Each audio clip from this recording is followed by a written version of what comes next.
నమస్కారం. ఈటీవీ2 తీర్థయాత్ర కార్యక్రమానికి స్వాగతం. మరుద్వతి మృకండ మహర్షులు మాతాపితులుగా జననముందినవాడు మార్కండేయుడు. జననకాలమందేర్పడిన గ్రహకుండలిని అనుసరించి అల్పాయుష్కుడైన మార్కండేయుడు శివుణ్ణి గట్టిగా పట్టుకోవడం వలన మృత్యుంజయుడు కాగలిగాడు.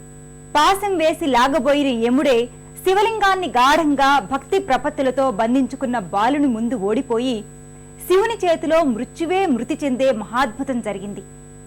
మార్కండేయుడు శివానుగ్రహంతో చిరంజీవి అయ్యాడు.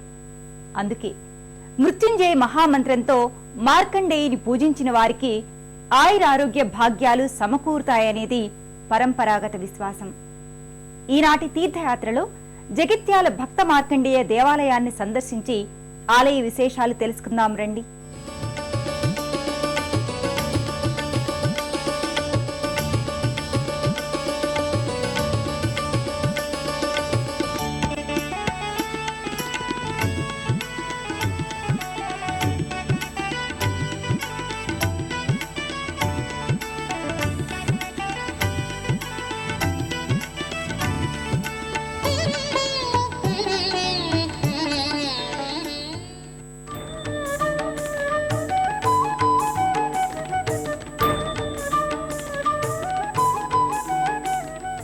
తొలుత 1953లో మార్కండేయుని పటం పెట్టి చిన్న ఎత్తున మొదలైన పూజలు నేడు విశాల ప్రాంగణంతో ఏటా పెద్ద ఎత్తున ఉత్సవాలతో వైభవంగా ఆలయంలో నిర్వహించబడుతున్నాయి.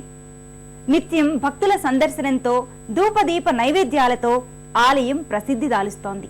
కరీంనగర్ జిల్లా జగిత్యాల మార్కండేయ నగర్లో శ్రీ భక్త మార్కండేయ దేవాలయం పద్మశాలి సంఘం వారిచే తొలుత 1953లో రూపుదిద్దుకొని ఈనాడు అత్యంత వైభవోపేతమైన దేవాలయంగా విరాజిల్లుతోన్నది.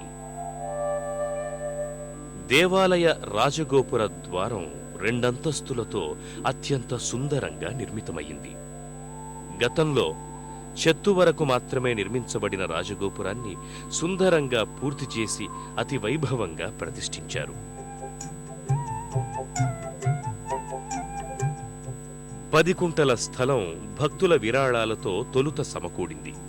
ఆ వెంటనే గర్భాలయం ముగ్గుపోసి ఖనీలతో కట్టించడం, ఇరువైపులా గుళ్ల ముగ్గు పోసి బేస్మెంట్ కట్టడమే కాక గదుల నిర్మాణం జరిగింది.